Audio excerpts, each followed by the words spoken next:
కోట్ల మంది హిందువుల ఆరాధ్య దైవమైనటువంటి అయోధ్యలో శ్రీరామచంద్రుడి ఆలయ ప్రారంభం సందర్భంగా ఈరోజు ప్రపంచమంతా భారతదేశం వైపు చూస్తుంది.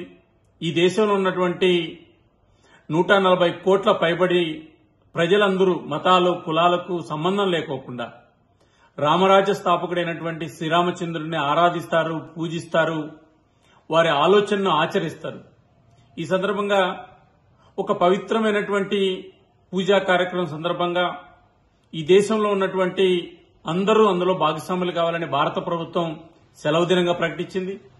కాబట్టి ఆంధ్రప్రదేశ్ ప్రభుత్వం కూడా హిందువుల మనోభావాలు, హిందువుల భక్తి శ్రద్ధలను దృష్టిలో పెట్టుకుని ఆంధ్రప్రదేశ్లో ఉన్నటువంటి 5 కోట్ల మందికి కూడా ప్రత్యక్షంగా పరోక్షంగా వీక్షించేటువంటి అవకాశాన్ని ప్రభుత్వం సెలవు దినంగా ప్రకటించి ఆంధ్రప్రదేశ్ ప్రభుత్వం కూడా కేంద్ర ప్రభుత్వం మాదిరి పాటించాలని ఆంధ్రప్రదేశ్ భారతీయ జనతా పార్టీ ముఖ్యమంత్రి జగన్మోహన్ రెడ్డి గారికి, చీఫ్ సెక్రటరీ జవహర్ రెడ్డి గారికి డిమాండ్ చేస్తుంది.